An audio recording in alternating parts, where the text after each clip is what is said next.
নমস্কার বন্ধুরা, আজকে আমি একদম ভিন্ন ধরনের একটা রেসিপি শেয়ার করছি। আজকে আমি ভেন্ডির একটা রেসিপি শেয়ার করব, সম্পূর্ণ নতুন রেসিপি। আপনারা কম বেশি ভেন্ডি সবাই রান্না করতে জানেন, এটা আমিও জানি।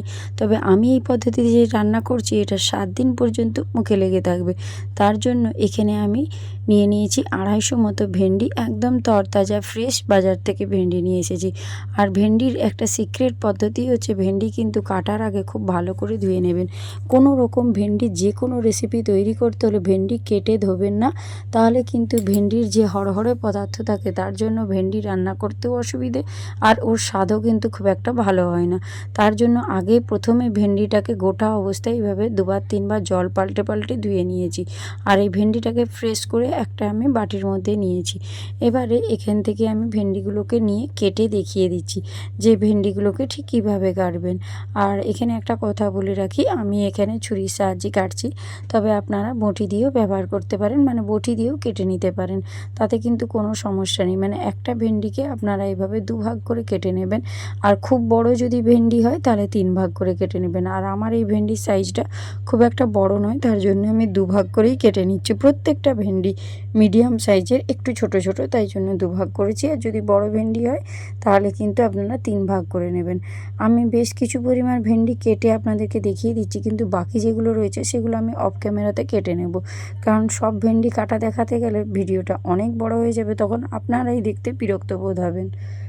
বাকি ভেন্ডিগুলো আমি অফ ক্যামেরায় কেটে নিয়েছি। দেখুন এখানে কতগুলো ভেন্ডি আমার কাটা হয়ে গিয়েছে।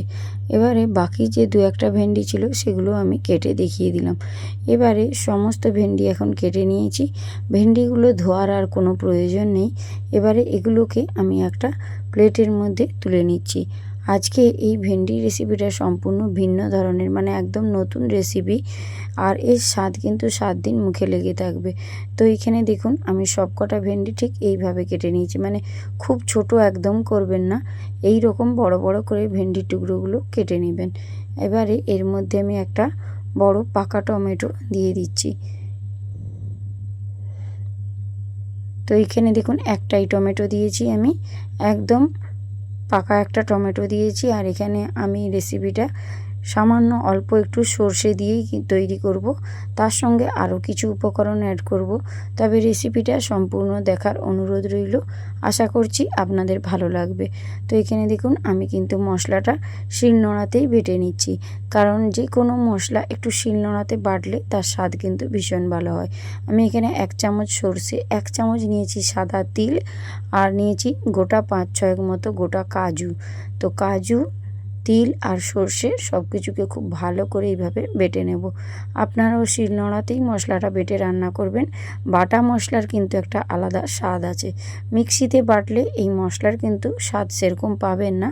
তবে এইভাবে যদি শিলনোড়া থেকে থাকে বাড়িতে, শিলনোড়াতে বেটে রান্নাটা করবেন, একদম 100 ভাগ গ্যারেন্টি, খেতে ভীষণ ভালো হয়। আর ভেন্ডির এই রেসিপিটা দিয়ে 1 থালা ভাত খাওয়া হয়ে যাবে। এখন দেখুন মশলাটা সম্পূর্ণ বাটা হয়েছে, একটা প্লেটের মধ্যে তুলে নিচ্ছি।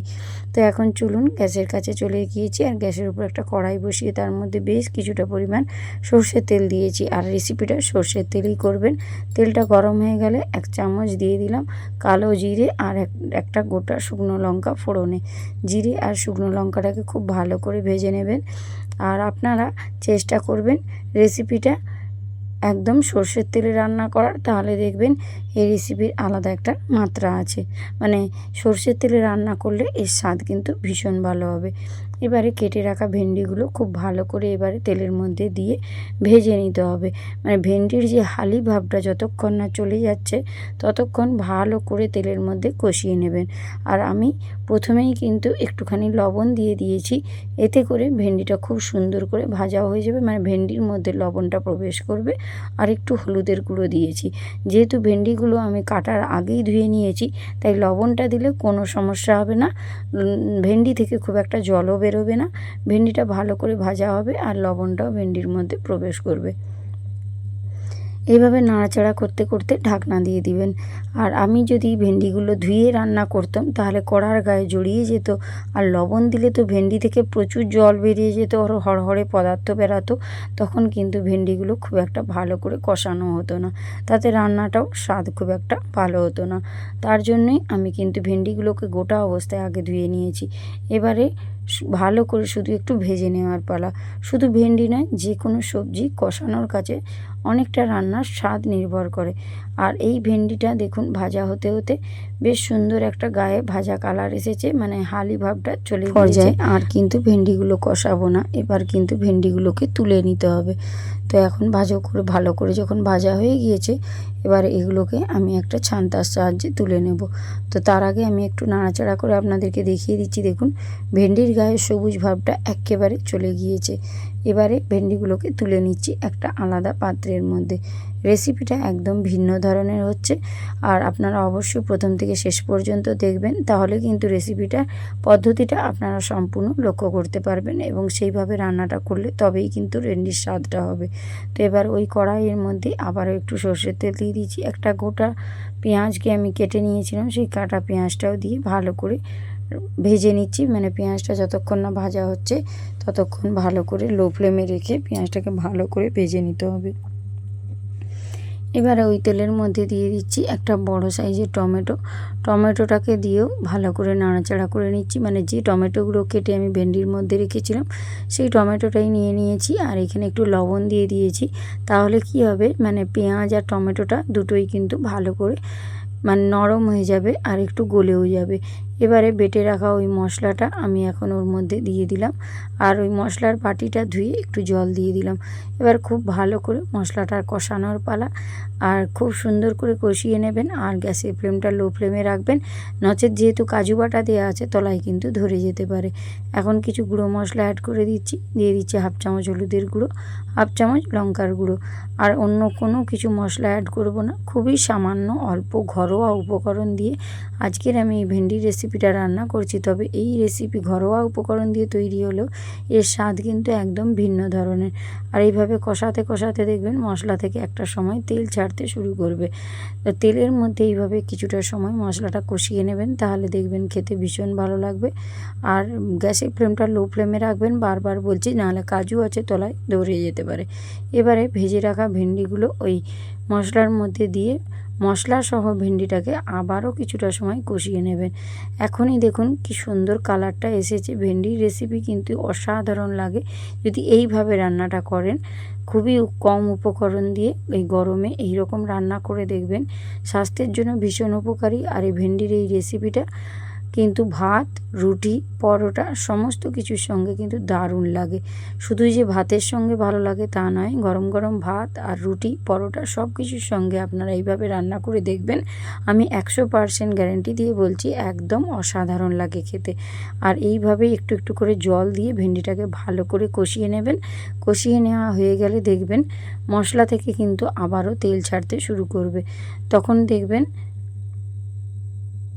কড়ার গায়ে কিন্তু লেগেও যাবে না, যদি আপনারা অনবরত রান্নাটা এইভাবে খুন্তি দিয়ে নাড়াচাড়া করেন। আর এখন দেখুন মশলা থেকে যখন কষতে কষতে তেল ছেড়ে দিয়েছে, আমি এক বাটি জল কিন্তু ওর মধ্যে দিয়ে দিলাম।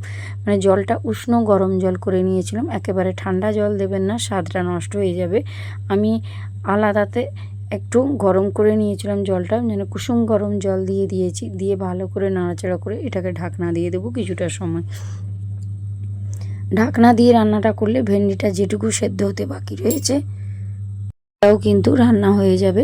তার জন্যই ঢাকনা দিয়ে দিয়েছিলাম। ঢাকনা দিয়ে একটু কিছুটা সময় রান্না করে নিয়েছি। এখন দেখুন এর মধ্যে অনেকটা জল রয়েছে, তবে এই এতটা জল রাখবো না, এটা কিন্তু একটু ফুটিয়ে মাখো মাখো করে নেব। সবার শেষে দিয়ে দিলাম 1 চামচ কাঁচা সর্ষের তেল, বেশি নয়, সামান্য একটু 1 চামচ কাঁচা সর্ষের তেল দিয়েছি। তেলটা দিয়ে আবারও নাড়াচাড়া করে কিছুটা সময় আবারও রান্না করে নিচ্ছি। তারপরে যখন জলটা একটু মাখো মাখো হয়ে যাবে তখন কিন্তু গ্যাসের ফ্লেমটা বন্ধ করে দেবো। এই পর্যায়ে দেখুন যে পরিমাণ জল ছিল অনেক কিন্তু কমে গিয়েছে। এটা কিন্তু ঠান্ডা হয়ে গেলে একদম বসে যাবে গ্রেভিটা, তার জন্য এর থেকে আর বেশি কিন্তু ফোটাবো না। গ্যাসের ফ্লেমটা টোটালি বন্ধ করে দিয়েছি। দেখুন ভেন্ডির রেসিপিটা আমার একদম পারফেক্টভাবে রেডি। দেখতে কতটা লোভনীয় হয়েছে, কতটা স্পাইসি হয়েছে দেখুন, খেতে অসাধারণ লাগে। একবার হলো এইভাবে রান্নাটা করে দেখবেন। আমি একটু খুন্তির সাহায্যে নেড়ে আপনাদেরকে দেখিয়ে দিচ্ছি, দেখুন কতটা লোভনীয় হয়েছে। আশা করি আপনাদের খুবই ভালো লাগবে। একদম ভিন্ন ধরনের একটি রেসিপি। তো এবারে এটাকে আমি একটা বড় পাত্রের মধ্যে এখন ঢেলে নিচ্ছি। এখন দেখুন ভেন্ডিটা কত সুন্দর লোভনীয় হয়েছে, কালারটা দেখুন কতটা সুন্দর হয়েছে, খেতে ভীষণ ভালো লাগে। ভাত, রুটি, পরোটা সব কিছুর সঙ্গেই কিন্তু একেবারে জমে যায়। এখন দেখুন দেখতে কতটা ভালো লেগেছে। আর যদি ভালো লেগে থাকে আমার এই রেসিপি, তাহলে নিকটতম আত্মীয় স্বজনের মধ্যে শেয়ার করে দেবেন। তো আজ আসি বন্ধুরা, টাটা, বাই বাই।